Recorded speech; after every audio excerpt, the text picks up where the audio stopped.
د شافعی صاحب رحمت الله علیه او د احمد ابن حنبل زمانہ کې بادشاہ مامون الرشید اغلر سختی کوله پدې کې او چې چا به چې کلام د الله تعالی دا غیر مخلوق دی او قدیم دی نو اغیله به سزا ورکوله. امام شافعی رحمت الله علیه یې راوغوښته او ته راشه تاسو نظریه ده موږ سره مناظره وکړه.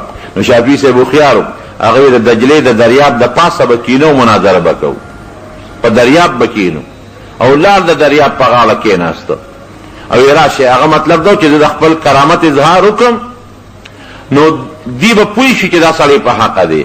بادشاہ ورته وی چې په دې نخلاصيږي د په منبر بدلته دی خبر اظهار کې ری وسته او په منبر کې نو ټول معتزله قاضیان او سیبا وزیران ټول معتزله هغه بادشاہ له پزین کې دا خبره چولې و چې څوک الله لا کلام منی او د الله تعالی لپاره صفت کلام منی ها تلفظ قول نو دا کافر دی چې دا الفاظ څوک وایي ولی ځکه الله له صفت کلام دي ثابت کړي خو الله له جسمیت ثابت کړه وردا باید العقائد خوار کړي.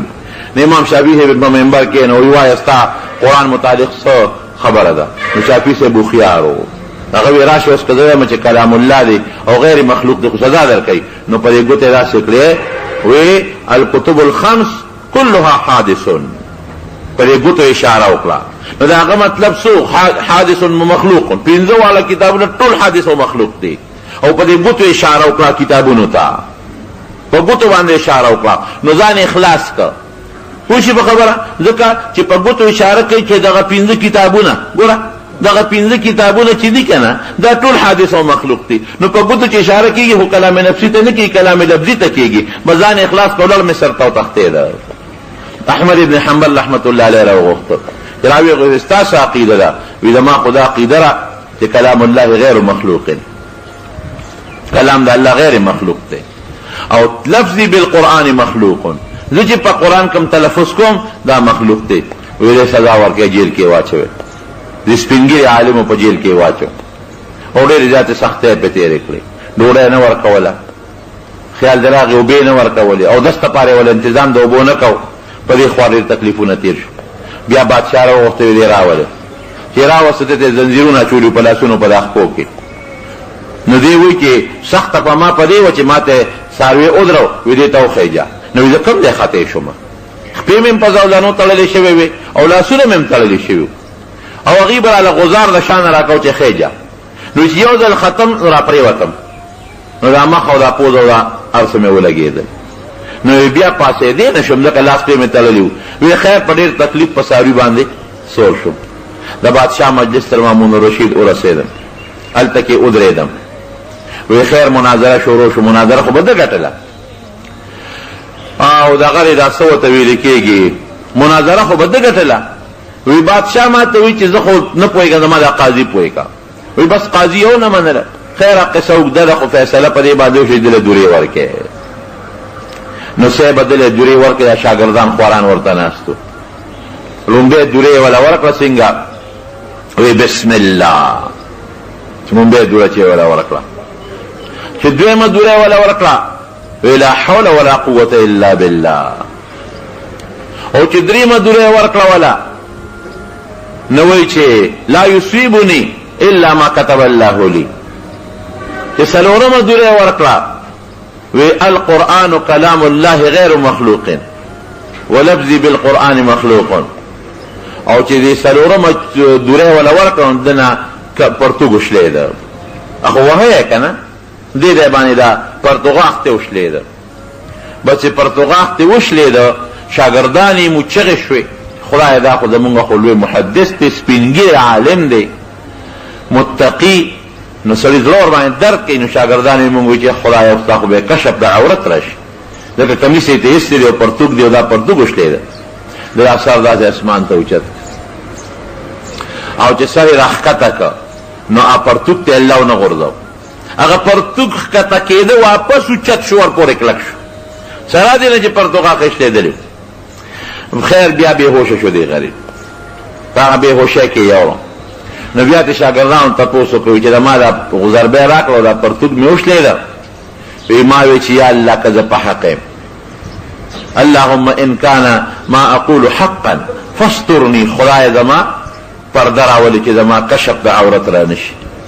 نو الله تعالی زما غ عورت محفوظ بیا یې دې پرېښوده. نو دا بیا بعض معتزله چونکې استاد ته سخته سزا ورسېدله، سخته سزا، نو بعض معتزله بیا په تشدید کې راغلل، ډېر افراط کې راغلل. دا بعض حنابله چونکې احمد ابن حنبل ته تکلیف ورسېد، نو بعض حنابله د احمد ابن شاګردان لږ په افراط او تشدید کې راغلل. هغوی به وي چې قرآن غیر مخلوق څه کوي چې د قرآن الفاظ او د نقوش هم قدیم دي. احمد ابن حنبل پر امامانو کې متورع امام تیر شوی دی، ډېر متورع. بادشاہ جیل کې اچولو، ډوډۍ نه ورکوله. نو یو بزرګ بیبي و هغې به وله ډوډۍ لېږله پټه. یو بزرګ بیبي وه د هغې خلک چې دی نو د بعضې بزرګانو احترام کوي. نو هغې د هغه جیل هغه پولیس والا به د هغې احترام کوي، نو ورته وایي چې تاسو ته مهرباني کوئ دا ډوډۍ دغه وړئ د احمد ابن حنبل چې خوري. څلوېښت ورځې جیل نه چې راووت هغه ډوډۍ هم دقسې پرتې وې په جیل کې. تپوس ته چوکوي دا خو ګوره فلانکې درته رالیږلې وې حلالې ډوډۍ ولې دې ونه خوړې؟ وایي د جیل د هغه داروغه ظالم لاس به پرې لګېده. د جیل چې کوم مشر دی که نه هغه ظالم حرام خور، وایي د هغه لاس به ورسره لګېده نه ځکه مې نه خوړ. دومره متورع. او یو ځل کور کې ډوډۍ خوړلې نو یو د کشف خاوندو نو ډوډۍ چې اوچته کړه ښځې ته وایي دا ډوډۍ کې نه خو ماله د حرامو بوی راځي. هغې ورته وایي حرام خو نه دا خو اوبه ستا د کور دي، خشاک تا راوړلی دی، اوړه تا راوړلی دي، نو دا خو د حرام وایي نه ماله د حرامو بدبوی راځي. نو ښځې وایي هو د پلانکي کور نه مو خمبیره راوړې. خمبیره پېژنې که نه؟ اوړه چې هغه یي که نه هغه کور والا خلک وایي لږ غوندې دغه اشتباه وه، دا نه خورم حرامو بوی راځي. بیا داسې وشوله چې سوالګرې به راته خیر راوړی، نو دوی به ورته وایي چې دا ډوډۍ خو شته خو ګوره احمد ابن حنبل نه ده خوړلې، چې هغه نه خوري موږ هم نه خورو. اخره کې بیا ډېره موده پس احمد ابن حنبل کور وان تپوس وکړو هغه ډوډۍ ځای څه کړه؟ وایي خو تا هم نه خوړه موږ هم نه خوړه، چا نه خوړه، نو دریاب ته مې وغورځوله، دجلې دریاب ته. په زندګۍ کې د دجلې د دریاب کب ونه خوړه چې دا به د کم کب خیر ډېره دي. حالانکې کب خو غیر مکلف شی دی. کب خو که حلال خو که حرام خو نو حرامېږي نه. میان خو دا دنیا کې دا څیزونه خلک حلال کړي که حرام خو مکلف نه دی. او نه دا پکې شته چې ګنې که کب حرام ډوډۍ خوړل نو دا لپاره د هغې دغه منع دی. نه بس دومره ورع او پرهیز بعضې بس وکړو کې په دې زمانه کې موږ غرق شو. خیال یې نه کوو چې سودخور دی او که نیک دی خو چې دعوت کوي ورمنډه وهو. خیال یې نه کوي چې دا حلال خور دی او که حرام خور دی خو چې مړ شي صابون یې جیب ته اچو که ختم وکړي نو روجې مخکې نه خورو. دا دې ته ورع ویلې کېږي، تقوا ویلې کېږي. الله سره بذات نسبتونه د دې خلکو په دې وجه باندې چې دې کې دومره پرهیز او دومره ورع و پکې. دارنګې امام مالک رحمت الله علیه هغه بادشاه وهلی په خپل دور کې کړه، معتصم بالله په څوک سزا یې ورکړه، په دوره یې وهلی.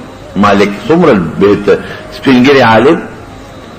نو بیا وله مشر بادشاه راغی هارون الرشید ورته وی دا زما دې ګورنر ته وهلی په درو باندې زما راوستلې، زه معافي غواړم او دې معافي غواړم. او دې ما مخکې معاف کړی دی، دې ما معاف کړی دی. وایي څنګه صاحب؟ وایي چې د ده جلاد دوره به راوله که نه نو دغه والي چې دی دا سید النسب و د نبي علیه السلام د خاندان نه و که نه. وایي چې دوره به راوله، ما به وایي چې یا الله دا بادشاه ګورې د نبي علیه السلام نو سی دی ښه، نو د دورې د براولو نه مخکې به ما معاف کوو د نبي علیه السلام د مخه. ته ګوره